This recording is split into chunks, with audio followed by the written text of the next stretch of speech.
Podemos, então, começar? Então, boa noite, meus irmãos, boa noite, minhas irmãs, boa noite aos companheiros que vão nos acompanhar depois pela postagem dessa palestra nas redes sociais, no YouTube, no Facebook. É uma alegria a gente poder estar reunidos, mesmo que à distância, mas juntos, juntos no coração, nos sentimentos. É nosso agradecimento à casa pelo convite, parabenizando os pais aí, as mães que fazem papel de pais, que Deus possa nos abençoar a todos e transformar essa noite para a gente numa noite de profundas reflexões. Pois bem, queridos, quando a Ângela Maria nos passou o tema, e vejam bem, esse tema nos foi passado já há algum tempo, nós o substituímos da última vez que estivemos juntos, porque era aniversário da casa, e adequamos um tema mais propício para aquela ocasião.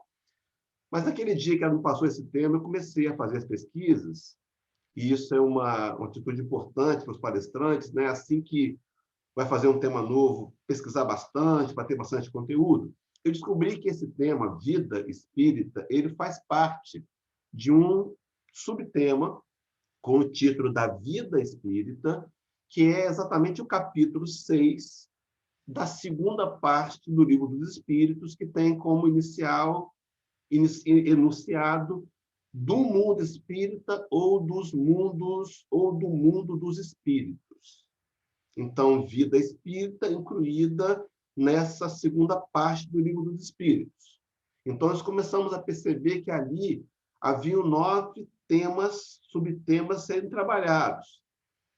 O primeiro deles seria falar sobre os espíritos errantes, depois incluir mundo transitório, depois percepções, sensações e sofrimento dos espíritos.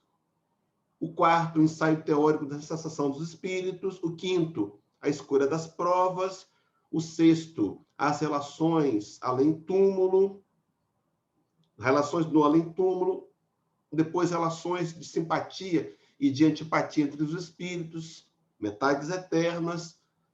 Recordação da existência corporal seria a oitava. E a nona e última, comemoração dos mortos funerais.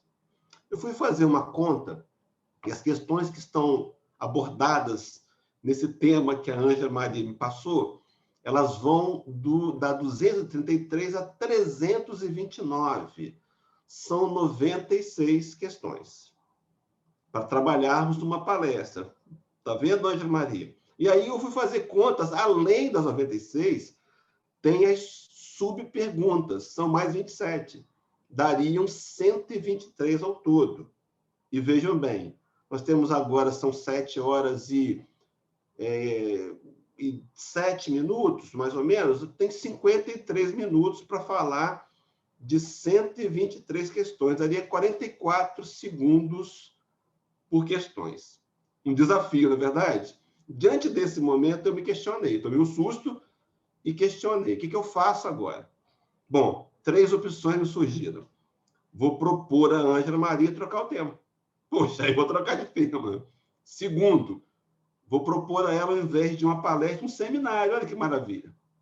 Ou a terceira, aceitar o desafio. Claro que brincadeiras à parte, né? Aceitei o desafio e a proposta vai ser a gente trazer essa parte, resumindo essa parte inteira, numa sucinta abordagem dos principais aspectos. Então, eu vou trabalhar aqui numa palestra de 50 minutos, nos 9 itens. É claro que ficará resumido, mas fica a sugestão para os companheiros de lerem todas as questões depois, com calma, pausadamente. Bom, para começarmos, então, essa abordagem sucinta, numa sequência que eu tenho certeza que vai alcançar o objetivo, a gente começa com a questão 1016.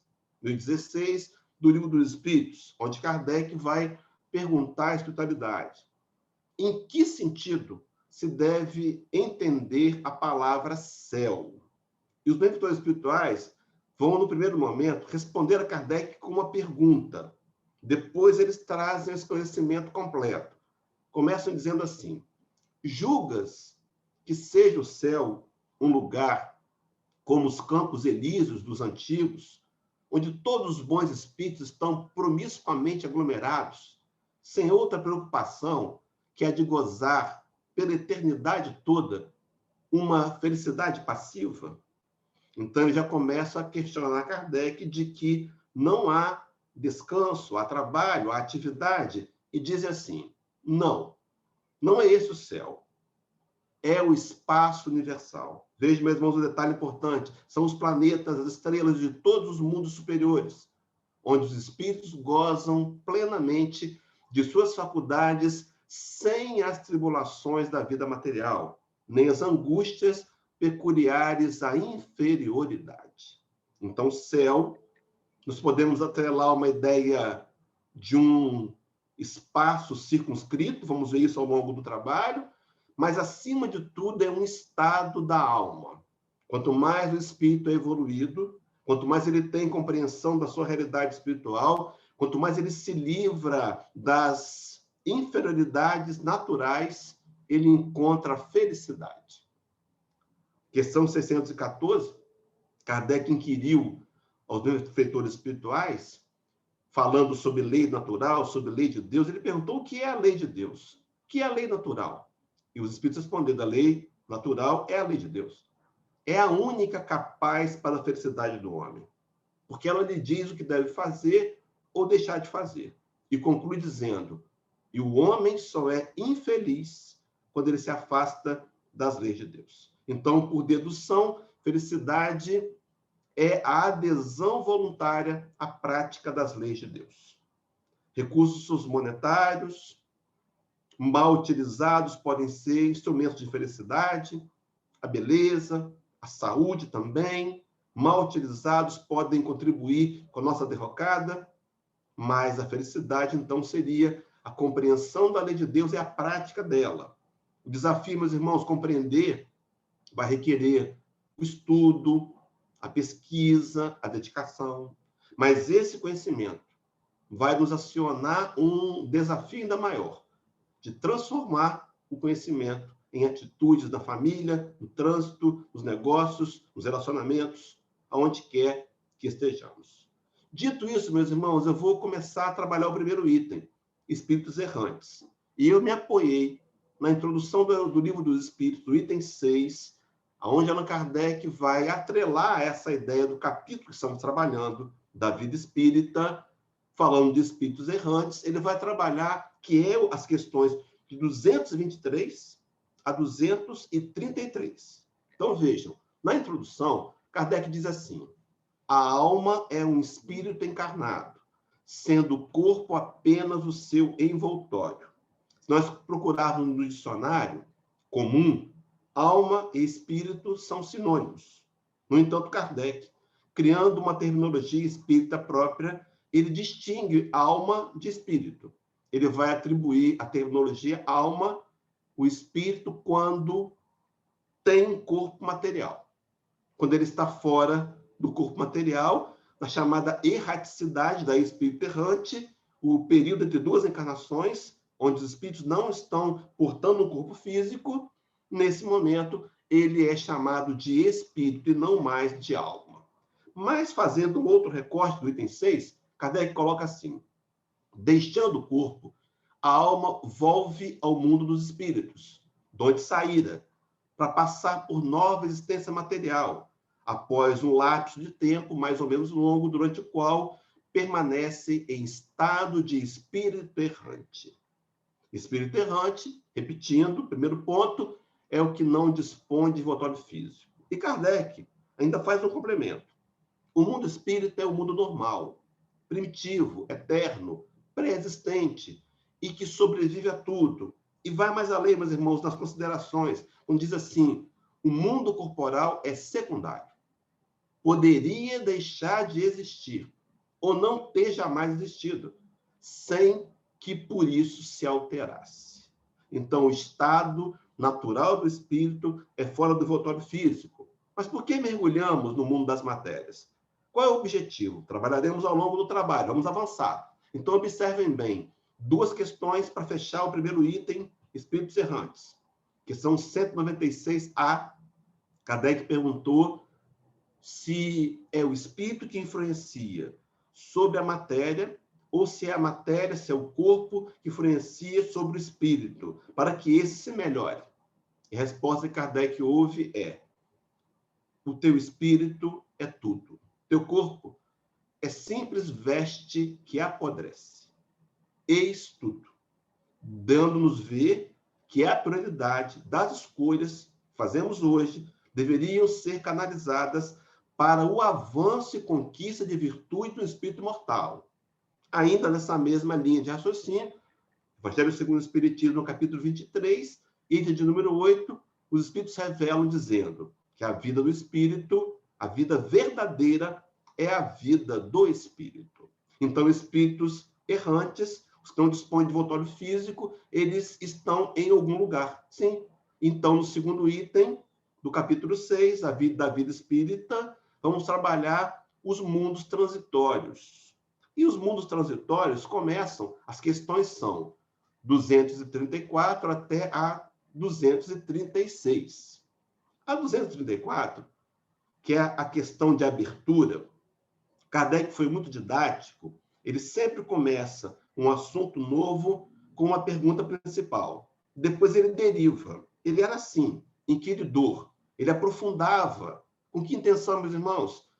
De nós hoje termos acesso a um conhecimento profundo, racional, um conhecimento que nos convencesse a atuar em nós mesmos como espíritos imortais buscando a perfeição.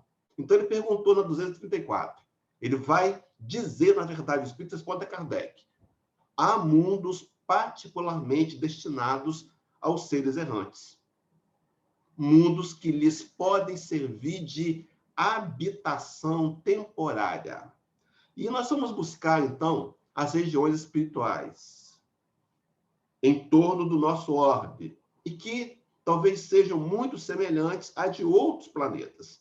Mas, por exemplo, a primeira região que a gente quer trabalhar, as primeiras regiões, elas estão abaixo da crosta planetária, abaixo do solo.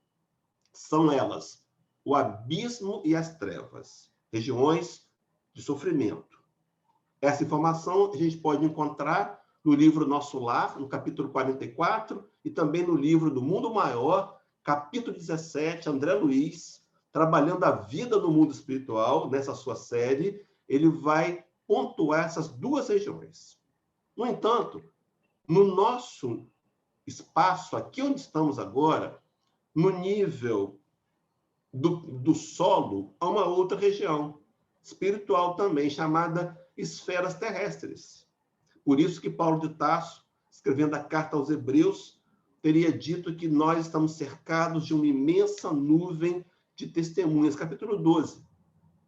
Essas testemunhas, espíritos da erraticidade. Então, estão presentes entre nós, porque aqui também é uma região onde eles podem se localizar. Acima do solo, vamos encontrar o chamado umbral denso. Ele tem mais ou menos 50 quilômetros de espessura, de espessura de 50 quilômetros aí de extensão, e essa revelação é trazida pelo espírito Ifigênio S. Vitor no livro Instruções Psicofônicas, capítulo 31. É nessa região que estão as colônias espirituais. Então, o Nosso Lar, por exemplo, é uma região para espíritos errantes, é um mundo transitório. Também, por exemplo, aquela casa transitória de Fabiano de Cristo, também é uma região. Essa casa ela se desloca, né, das regiões do umbral, mas está no umbral e é uma região que faz parte do umbral denso. Depois do umbral denso, com mais 950 quilômetros, a mesma referência já apresentada, está o umbral leve. E dali para cima vem as regiões de esferas superiores, acima delas, as esferas resplandecentes. Então, observem que são regiões que se misturam, físico e espirituais, mas são regiões para espíritos. São chamados mundos transitórios. Então, observem que o espírito errante é aquele que não tem envoltório material, ele precisa estar em algum lugar. E nesse lugar que ele está, no mundo dos espíritos, é chamado de mundos transitórios. Tudo bem até aqui, meus irmãos? Vamos avançar, porque temos mais 7 itens ainda, mas vamos avançando. O terceiro item seria das percepções sensações e sofrimento dos espíritos. São das questões 237 a 256. Aproveitamos aqui para trazer também a questão 257, que é uma das maiores questões do Livro dos Espíritos, onde vai ser trabalhado o ensaio teórico da sensação nos espíritos. Nós juntamos esses dois itens, porque, na verdade, eles trabalham a mesma temática. Então, vamos lá. Vamos começar pela questão 255. Allan Kardec perguntou à espiritualidade: quando o espírito diz que sofre, de que natureza é o seu sofrimento?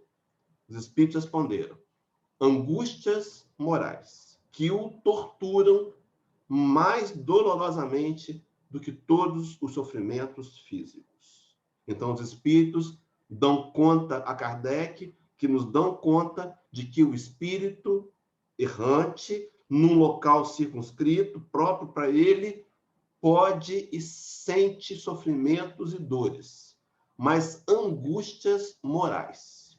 Até porque, meus irmãos, lá, do outro lado, não há como fugir, não há como anestesiar, porque aqui a matéria nos anestesia.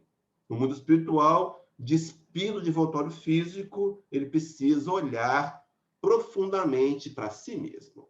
Há uma fala de Chico Xavier, num livro chamado Evangelho de Chico Xavier, até um livro meio que polemizado, porque alguns companheiros dizem assim: mas como é que Carlos Bacelli, como é que Chico Xavier disse coisas tão só para Carlos Bacelli? Ora, eram amigos. Não é de todo improvável. Pode ter dito, mas, enfim, polêmicas à parte. No item 17 desse livro, Chico Xavier teria dito que a questão mais aflitiva para o espírito no além é a consciência do tempo perdido. Espíritos errantes, no mundo transitório, tendo percepções. E a mais dolorosa das suas angústias morais é a percepção de ter desperdiçado o tempo. E aqui, é claro, na experiência material que ele deveria ter usado para desenvolver virtudes, para angariar recursos do mundo espiritual, o que o Nazareno teria dito-nos no capítulo 6 do Evangelho segundo o Espiritismo, não, capítulo 6 do Evangelho de Mateus. Chamaria ele de os tesouros dos céus. Pois bem, na questão 257, há um comentário nesse item que diz: o corpo é o instrumento da dor. Meus irmãos, acompanhem esse raciocínio. Se não é a causa primária desta, é pelo menos a causa imediata, o corpo. A alma tem a percepção da dor.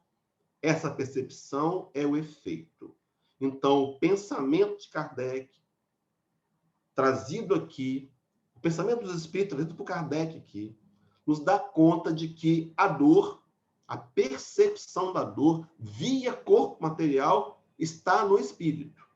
Então, vejam bem, a lembrança que dá dor a alma conserva pode ser muito penosa, mas não pode ter ação física. Ele fala de espírito sem envoltório material. Mas vamos seguir o raciocínio. De fato, nem o frio, nem o calor são capazes de desorganizar os tecidos da alma, que não é suscetível de congelar-se nem de queimar-se. Agora veja onde eles querem chegar. Não vemos todos os dias a recordação ou apreensão de um mal físico, produzindo o efeito desse mal, como se realmente fora.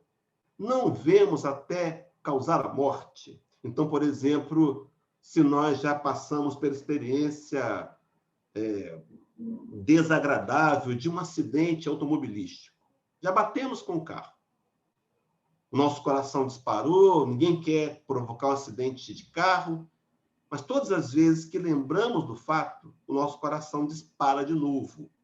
Esse registro do psiquismo mortal aciona sentimentos. Então, Kardec e os espíritos vêm nessa linha, dizendo para a gente, então, que o efeito do mal pode ter ficado registrado, a sensação registrada. E diz assim: toda a gente sabe que aqueles a quem se amputou o membro costumam sentir dor no membro que lhes falta, até coceira, né?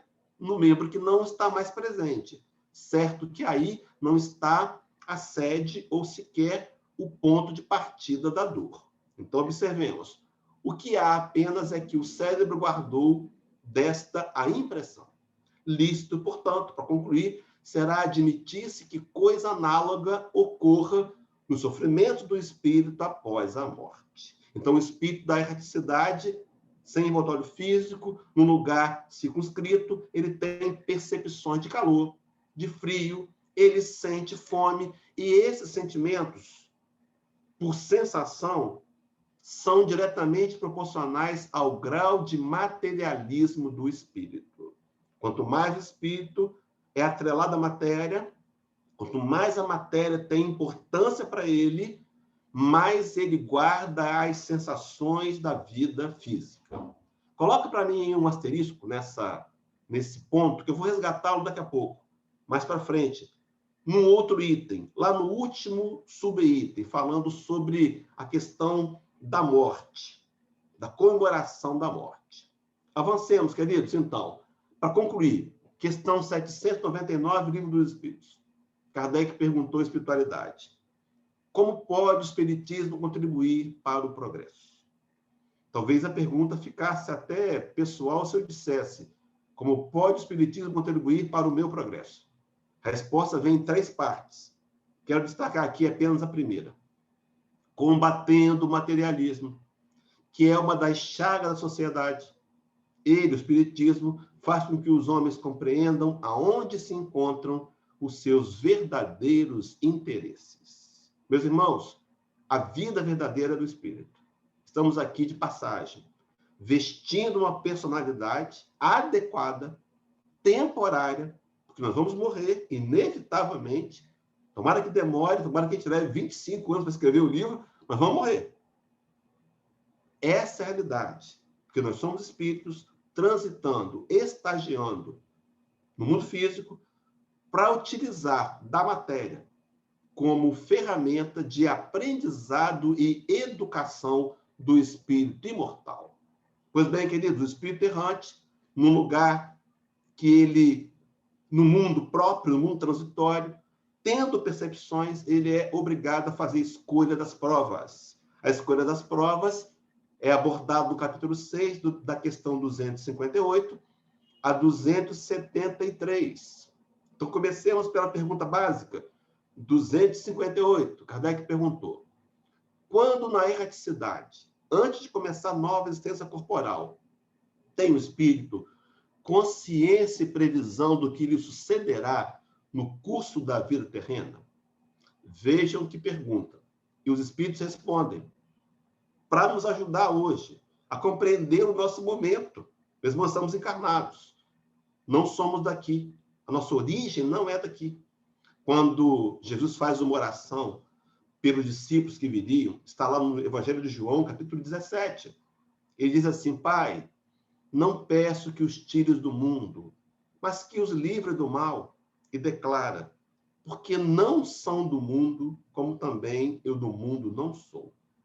Será que o espírito tem consciência das provas que irá passar? A resposta é surpreendente. Ele próprio escolhe o gênero de provas, porque há de passar, ele escolhe o gênero de provas, porque há de passar, e nisso consiste o seu livre-arbítrio. Não é um determinismo, não é um destino, mas é uma escolha do gênero de provas, incluída no que nós espíritas trabalhamos como planejamento reencarnatório. Então, podemos afirmar que não estamos no lugar errado, nem na família errada, e nem com o corpo errado, e nem no momento errado. Estamos aqui no processo de planejamento reencarnatório que visa, acima de tudo, apesar das provas, por conta das provas, o crescimento do espírito imortal. Agora veja, meus irmãos, o consolo. Santo Agostinho, no Evangelho segundo o Espiritismo, capítulo 14, item 9, vai nos dizer que Deus não dá prova superior às forças daquele que a pede.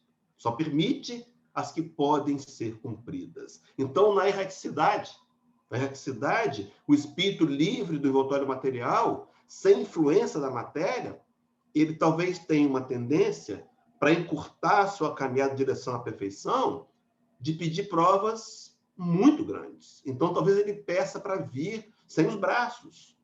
E os benfeitores espirituais analisam o seu pedido e dizem, olha, sem os 2 braços você não pode.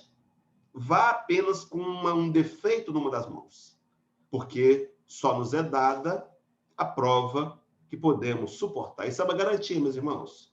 Agora observem, São Luís, no Evangelho segundo o Espiritismo, capítulo 4, item 25, seguindo São Luís, o espírito protetor da primeira casa espírita fundada por Kardec em Paris, a Sociedade Parisiense de Estudos Espíritas. Então, São Luís segue a mesma metodologia de Kardec, ou Kardec segue a metodologia de São Luís, a metodologia das perguntas. E São Luís pergunta, é um castigo a encarnação? E somente os espíritos culpados estão sujeitos a sofrê-las? E a resposta do próprio Santo Agostinho é, a passagem dos espíritos pela vida corporal é necessária para que eles possam cumprir, por meio de uma ação material, os desígnios cuja execução Deus lhes confia. Se nós tivéssemos tempo hábil, lembraríamos aqui da questão 132 do Livro dos Espíritos, onde está dizendo que o objetivo da encarnação, o primeiro deles, aprimoramento moral, e o segundo, ajudar os que estão conosco a se aprimorarem também. Mas segue São Luís. É-lhes necessária a bem deles, visto que a atividade que são obrigados a exercer lhes auxilia o desenvolvimento da inteligência. Então, os espíritos errantes, vivendo agora no mundo transitório, tendo percepções, tendo sentidos, escolhem provas, a fim de desenvolverem uma das asas, segundo Emmanuel, na questão 203 do livro Consolador, a asa da inteligência e também a asa dos sentimentos. Então, as escolhas das provas, elas são feitas na erraticidade, com plena consciência de que somos espíritos, livres de influências materiais, mas são revalidadas ou não na encarnação em curso. Quando nós revalidadas, está escrito certo, revalidamos, nós enfrentamos aquele conflito. Revolta e rebeldia versus resignação. Se você puder, depois leia como leitura complementar, dever de casa, a questão 196 do Livro dos Espíritos, onde vamos entender que os que aceitam as provas com resignação adiantam-se, aceleram-se para atingir o seu objetivo de encontrar a felicidade. Questão 196. Avancemos, então. Esse espírito da erraticidade que está num lugar específico, que tem percepções, que faz escolhas, ele se relaciona no além-túmulo. Ele se relaciona com encarnados e desencarnados. Nós vamos atrelar a esse assunto o outro item, que é a relação de simpatia ou de antipatia entre os espíritos. E vamos trabalhar com uma questão apenas as chamadas metades eternas. Pois bem, vai o primeiro índice, então, vai de 275 até a questão 303. Comecemos pelo capítulo 1 do Evangelho segundo o Espiritismo, item 5, Kardec dizendo: o Espiritismo é a ciência nova que vem revelar aos homens, por meio de provas irrecusáveis, a existência e a natureza do mundo espiritual e suas relações com o mundo corpóreo. A proposta espírita, primeira, provar que somos espíritos e que a vida prossegue após a morte. Os mortos não morreram. Mas também falar das relações dos espíritos com o mundo corporal. Essa relação nos faz lembrar que ela tem direcionamentos. Primeiro, de desencarnado para encarnado. E também vice-versa, de encarnado para desencarnado. Então, nós nos lembramos aqui da questão tão conhecida, 459, Livro dos Espíritos, onde Allan Kardec perguntou: influem os espíritos em nossos pensamentos e em nossos atos? A pergunta de Kardec é didática, porque que primeiro influi no pensamento, para depois influenciar nos atos. A resposta é mais do que imaginais. De ordinário, são eles que vos dirigem. Se há uma influência, há uma relação entre encarnados e desencarnados. Mas também há relação entre desencarnados. Desencarnado para desencarnado. Nós podemos ver, por exemplo, em várias literaturas, em especial essa literatura de André Luiz, A Vida do Mundo Maior, inúmeros relatos da vida nas colônias espirituais. Espíritos interagindo entre espíritos nos seus próprios mundos transitórios. Pois bem, queridos, para poder atrelar com aquela questão da simpatia e da antipatia, a questão que eu escolhi é 467. Kardec perguntou: pode o homem eximir-se da influência dos espíritos que procuram arrastá-lo ao mal? Então, vejam, há espíritos antipáticos por várias razões. Pode ser uma antipatia pessoal, um inimigo do passado, ou pode ser alguém que simplesmente, por ser mal, queira nos atrapalhar. Mas pode esses espíritos nos arrastar ao mal? Será que o homem pode se eximir disso? A resposta é: pode. Podemos, visto que tais espíritos só se apegam aos que pelos seus desejos os chamam ou que pelos seus pensamentos os atraem. Sintonizamos pelo pensamento. Então, meus irmãos, a realidade das relações de antipatia e por dedução de simpatia ocorrem pela sintonia de pensamentos. Eu imagino que cada assunto desse daria em desdobramento uma outra palestra. Mas, meus irmãos, será onde estão os nossos pensamentos? A quem temos, conscientemente ou inconscientemente, nos ligados? Então, os espíritos errantes, que estão no lugar circunscrito, que têm percepções, que fazem escolha das provas, se relacionam no mundo espiritual e também interagem com aqueles outros espíritos que estão mergulhados no envoltório material. Nesse item, Kardec faz um adendo falando das metades eternas, que em algumas terminologias pode ser chamada alma gêmea.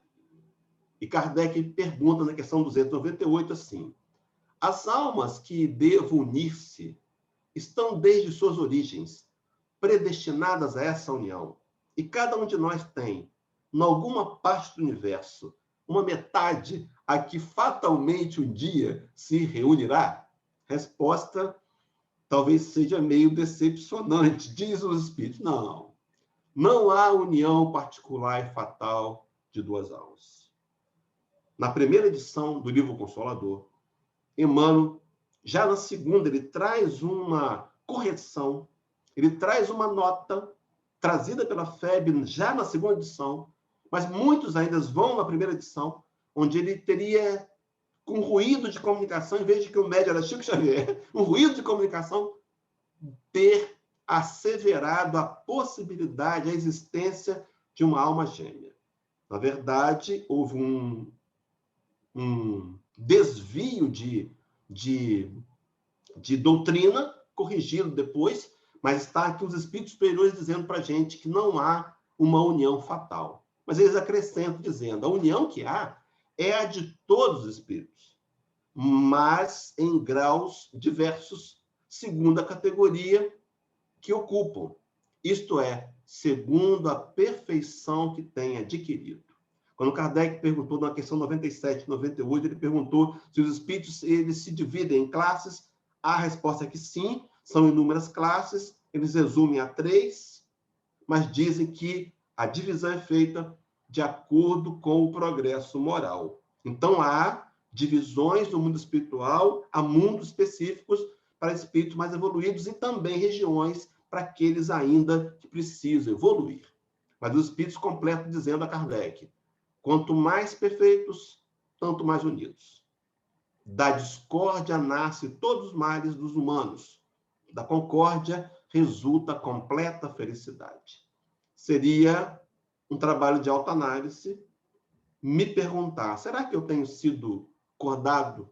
Será que eu sou instrumento de união, de concórdia? Ou as minhas postagens no Facebook, as minhas declarações, a minha posição tem gerado desentendimentos? Porque a concórdia nos leva à felicidade. Imagina isso no nível de espíritos mais evoluídos. Pois bem, queridos, voltemos lá rapidamente. Espíritos errantes, passando por mundos transitórios, tendo percepções, sensações, escolhem provas, se relacionam entre si e nesse relacionamento encontram antipáticos e simpáticos. Agora, a pergunta que Kardec vai mudando um pouco do sentido. Ele vai perguntar, ele vai trabalhar a recordação da existência corpórea. E ele trabalha aqui as questões de 304 a 319. Vejam, meus irmãos, na 304, a primeira que abre a série, Kardec pergunta: lembra-se o espírito da sua existência corporal? Resposta: lembra-se, isto é, tendo vivido muitas vezes na Terra, recorda-se que foi como homem, recorda-se do que foi como homem, e eu te afirmo que frequentemente ri, penalizado de si mesmo. Há uma frase de um filósofo grego chamado... me fugiu o nome do filósofo, daqui a pouco eu lembro, que ele diz que felicidade é quando a gente consegue rir da gente mesmo. A gente consegue rir da gente mesmo. Meus irmãos, quantas vezes nós vamos olhar para esse texto aqui e pensar quanta bobagem, quanta escolha equivocada, quantas decisões infelizes. E acabamos depois de ter vencido a influência da matéria, achando até engraçado a nossa infantilidade. Pois bem, queridos, avancemos então. No livro Ação e Reação, vamos encontrar um exemplo de lembrança de reencarnação, capítulo 18, com o título Resgates Coletivos, aonde dois companheiros, Ascani e Lucas, você vai se lembrar da história, senão você busca no livro. Eles eram trabalhadores de nosso lar, já ocupavam uma posição de trabalho, já tinham trabalhado por cerca de 500 anos, tinham merecimentos, mas levavam no coração uma profunda angústia. E, numa ocasião oportuna, consultou os benfeitores maiores que lhes ajudaram a lembrar de uma das encarnações passadas, onde eles levavam seus inimigos para uma alta torre e de lá os atirava em cima das pedras. Aquela lembrança que havia sido apagada, agora relembrada, provocava no espírito uma angústia moral.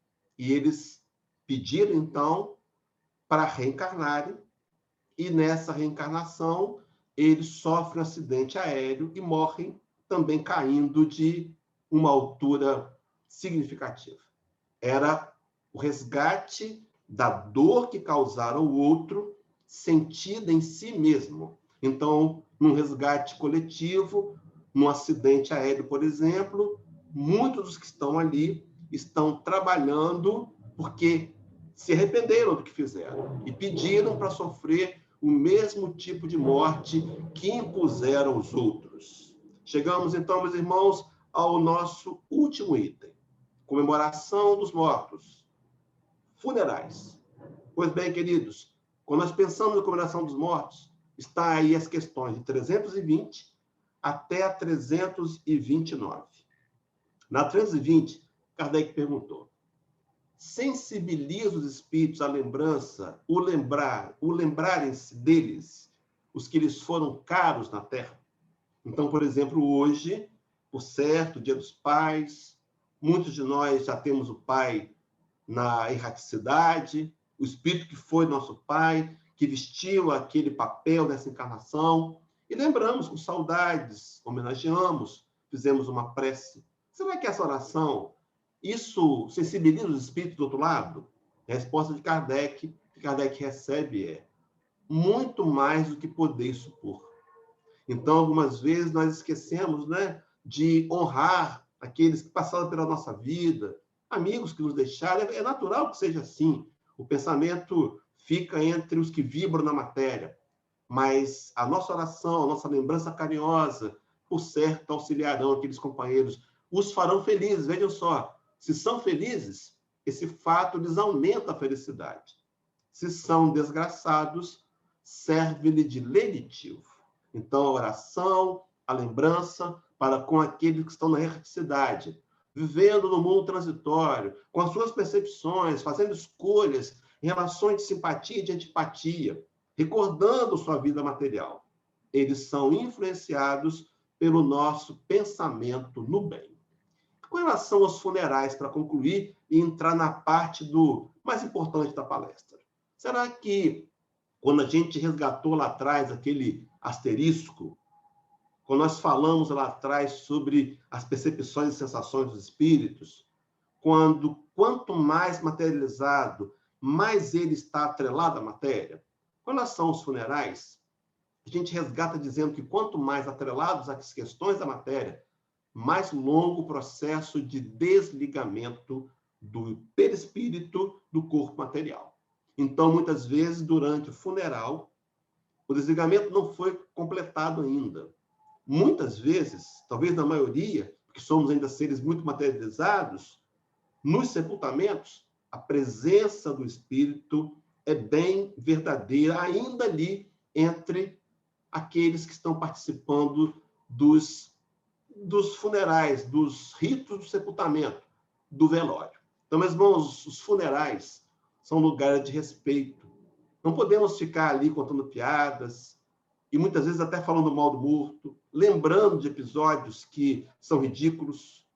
Nos funerais é preciso que a gente ore, que a gente vibre numa energia de conforto e consolo para os que estão ali.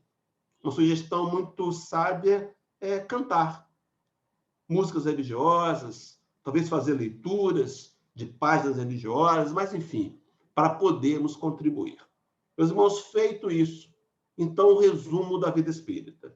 Somos espíritos imortais, que estamos vivenciando um momento no mundo físico agora, mas quando livre deles da erraticidade, estamos numa colônia, num lugar transitório, de acordo com o nosso merecimento e nossas possibilidades.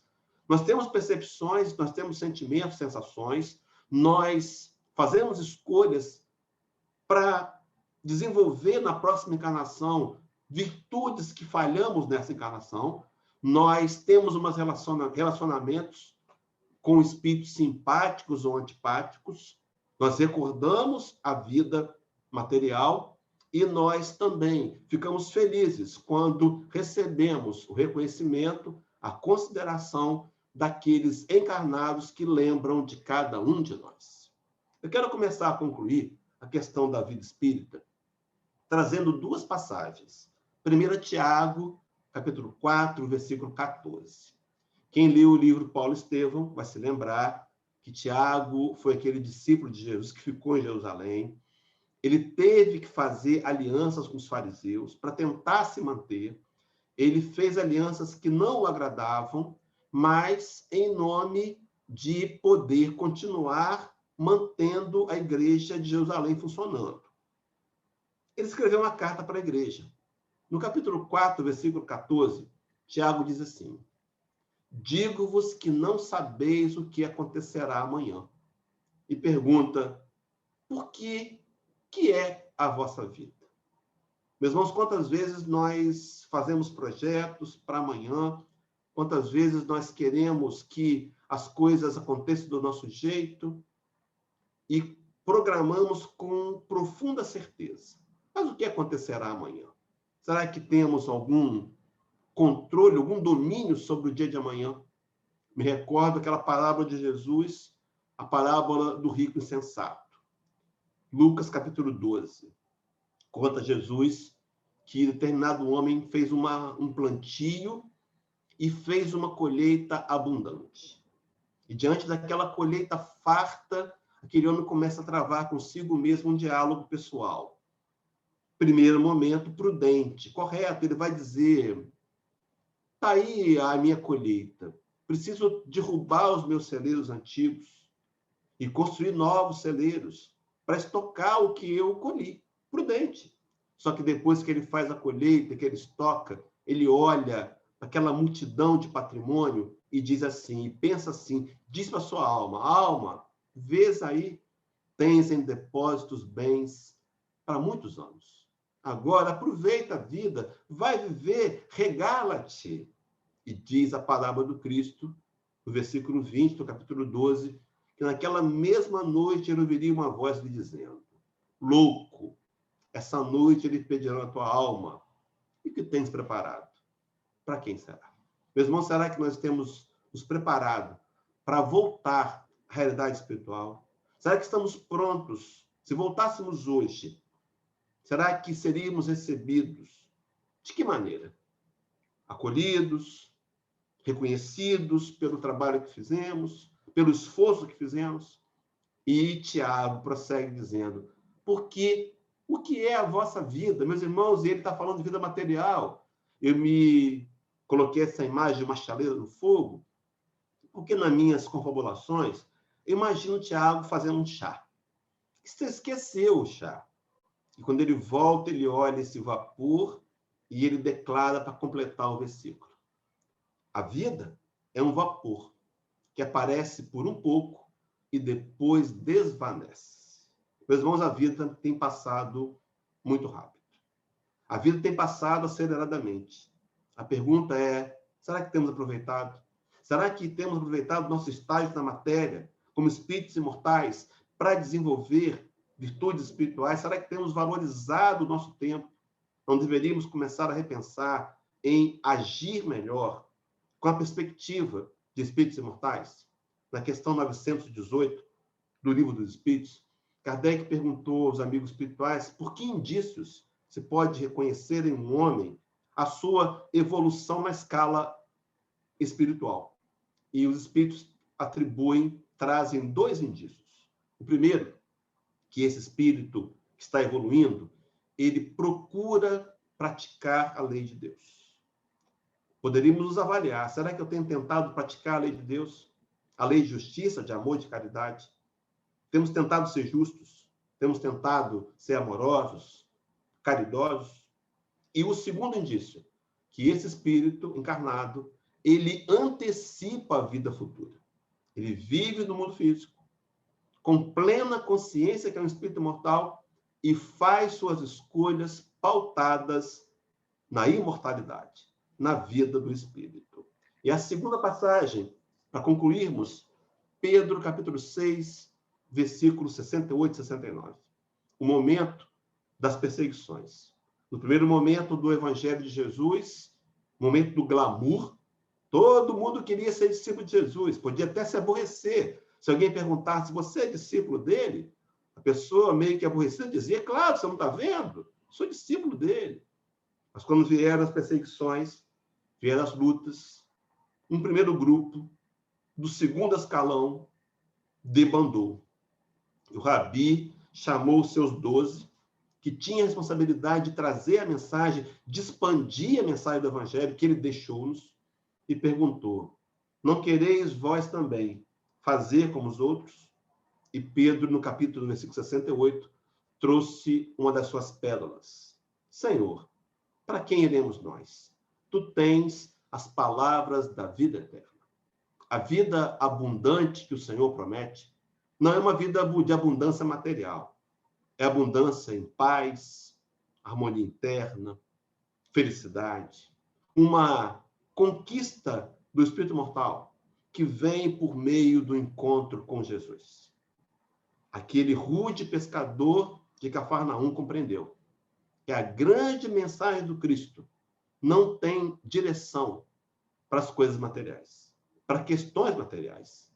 Ela tem, sim, a direção para a conquista de virtudes e valores no espírito imortal. Mas ele completa dizendo assim, versículo 69. E nós temos crido e conhecido que tu és o Cristo, o Filho de Deus. Era a declaração de Pedro de que reconhecia em Jesus aquele Espírito que seria o intermediário para nos religar de novo a Deus.